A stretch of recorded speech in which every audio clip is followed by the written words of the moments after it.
राजेश, ये जो फ्रीबीज का जो उन्होंने तुर्क का पता चला था, वो चला क्यों नहीं दिल्ली के अंदर?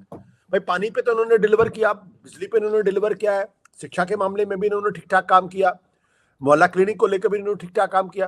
तो जब इन्होंने कहा कि हम महिलाओं को 2100 देंगे, तो उसके पहले ये बसों महिलाओं को फ्री बस राइड दे चुके थे।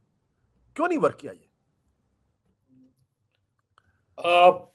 आशुतोष, मुझे पता नहीं आप किस बेसिस पे कह रहे हैं। मेरे पास तो कोई ऐसे आंकड़े नहीं है कि ये कहने को कि ये काम नहीं किया। ये तो आगे को जब लोग ज्यादा डिटेल में एनालिसिस करेंगे पता चलेगा। लेकिन अगर अभी हम वोटिंग परसेंटेज देखें तो जो 10% के लगभग गिरावट हुए हैं, मुझे लगता है कि ये केजरीवाल के जो कोर बेस जो है अंडर क्लास, जिनको कि ये सारे जो कल्याण मूलक योजना जो है वो अपील करती है, उनमें कोई ज्यादा घाटा होते हुए मुझे नजर नहीं आ रहा है। मुझे लगता है कि बड़े पैमाने पे जो मिडिल क्लास वोटर बेस था, और वही मिडिल क्लास वोटर बेस जिसके बारे में जो चंद्रचूड़ जी बोल रहे थे, जो नैतिक पूंजी की जो पतन हुई, और उसका सबसे बड़ा इम्पैक्ट मेरे ख्याल से मिडिल क्लास वोटर सपोर्ट जो था केजरीवाल के, वो उसके ऊपर इम्पैक्ट पड़ा है। और चूंकि दिल्ली में मिडिल क्लास का संख्या बहुत ज्यादा है, तो मुझे लगता है ये जो 10% गिरावट देख रहे हैं आप, मुझे लगता है अभी ऊपर हम तो यही कह सकते हैं, क्या लगता है कि ये इसी तबके से गया है। तो अंडर क्लास जो उनके कोर सपोर्ट बेस है, मुझे उसमें ज्यादा बदलाव होते हुए नहीं दिखाई दे रही है। और अगर आप कॉन्स्टिट्यूएंसी वाइज अगर आप एक नजर डालेंगे, बुरारी, क्रारी और ये सारे जगह जहां पे कि बहुत बड़े बड़े कॉन्स्टिट्यूएंसीज है, और वहां पे जो जिस तरह से वोट पड़े हैं, मुझे नहीं लगता है ये अभी भी कायम है। हालांकि हालांकि कुछ वीडियोस में देख रहा था, और एक बहुत बढ़िया वीडियो मेहरौली के ऊपर इंडिया टुडे ने किया था। कुछ एक चीजें बार बार आ रहे थे, और ये केवल इलेक्शन के लिए नहीं, पॉलिसी मेकिंग के लिए ही है।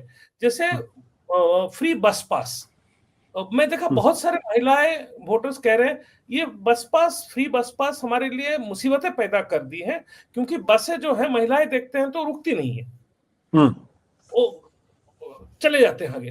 तो कौन सा चीज काम करता है, कौन सा चीज काम नहीं करता है, और कई जगह हमने ये भी देखा लोगों में, और ये एक अच्छा डेवलपमेंट भी है कई जगह। और ये, लेकिन ये अंडर क्लास के नहीं, ये ज्यादातर मिडिल मिडिल क्लास के लोग और लोअर मिडिल क्लास के, कि हम फ्री क्यों ले, हमें कौन चाहता है फ्री। एक तरफ आप हमको 2100 रुपए दे देते हो, हमारा नाला साफ नहीं हो रहा है, हमारे यहाँ सड़कें खराब है, फलाना चीज है। तो मेरे ख्याल से जो आपने जो आज लेख लिखा है ndtv.com में, और मैं यहाँ चूंकि आपके दर्शक लोग यहाँ पे देख रहे होंगे, मैं कहूंगा कि वो लेख जो है वो बहुत ही बढ़िया लेख है, और उसमें आपने सारे चीजें बड़े विस्तार से बहुत सही तरीके से बताया है। और आपने उसमें ये भी कहा कि पॉलिसी पैरालिसिस, नैतिक नैतिक पूंजी की पतन के साथ साथ आपने पॉलिसी पैरालिसिस का भी बात उठाई। तो कहीं ना कहीं वो भी इम्पैक्ट किया है, लेकिन ये सारे इम्पैक्ट मुझे लगता है ज्यादातर मिडिल क्लास के ऊपर है। जो कोर सपोर्ट बेस है, जो 44% जो जावेद जिसकी तरफ संकेत दे रहे थे, वो अभी भी कई हद तक इंटैक्ट है। बिल्कुल। राजेश, एक सवाल और आपसे। ये जो जो दिल्ली के अंदर जो मिडिल क्लास के बारे में कहा जाता है कि आम आदमी पार्टी का जो रेवोल्यूशन था, ये मिडिल क्लास का रेवोल्यूशन था, क्या मिडिल क्लास आम आदमी पार्टी को काफी हद तक छोड़ चुका है? क्योंकि डिबेट ये भी चल रही है कि ये एक तरीके का क्लास वॉर है, कि क्लास डिवाइड है आम आदमी पार्टी के साथ, जो अंडर क्लास है, लोअर क्लास है, और बीजेपी के साथ अपर क्लास है, ना फ्लुएंट क्लास है। क्या ये इस तरीके से कैटेगराइज करना उचित होगा? देखिए, मिडिल क्लास वोटर्स को मैं सबसे ज्यादा प्रोमिस्क्यूअस वोटर्स मानता हूं।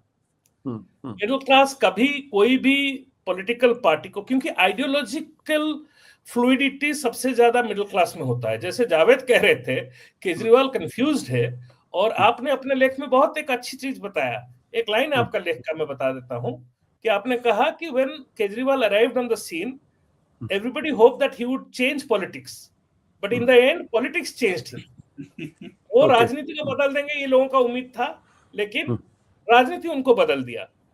ठीक है, और राजनीति ऐसा बदला कि आज के डेट पर वो बहुत कंफ्यूज पॉलिटिकल लीडर है। और जो सवाल आपने जावेद जी को पूछा था कि क्या वो बाउंस बैक कर पाएंगे, वो तभी बाउंस बैक कर पाएंगे अगर वो आइडियोलॉजिकल क्लैरिटी ला पाए। तो अभी वो कभी जारियों को पीछे भागते हैं, कभी मुसलमानों के सामने जाके कहते हैं कि भाई हम सबसे ज्यादा ख्याल आपका हम ही रख सकते हैं। तो ये जो सॉफ्ट हिंदुत्व और ये इधर का उधर का जो है वो इनको क्लैरिटी। हाँ जावेद कुछ राजेश कह जी, रहे हैं? मैं एक आपको ट्रकों का नाम लिया नहीं, वहां उन्होंने जाना ही बंद कर दिया है। 8 सीटें थी, 8 में एक में भी नहीं गए, उनसे उन्होंने राब्ते कम कट ऑफ। ठीक है। तो मैं ये कह रहा हूं जब तक ये आइडियोलॉजिकल क्लैरिटी ना आ जाए वो बाउंस बैक नहीं कर सकते हैं। लेकिन आपका जो सवाल था इस बात बीच में निकल middle class, it's a middle class class. War. तो मुझे आज के डेट पर मुझे ये नहीं लगता है कि मिडिल क्लास वापस इतनी जल्दी केजरीवाल के पास आने वाली है। अगला चुनाव दिल्ली का तो अगला लोकसभा चुनाव के बाद होगा। मुझे लगता है जिस तरह से देश निकल रहा, देश में हालात बदल रहे हैं, अगर फ्यूचर में अगर मिडिल क्लास को और एक नई डार्लिंग खोजना पड़ेगा, हो सकता है वो कांग्रेस के पास ही वापस जाए।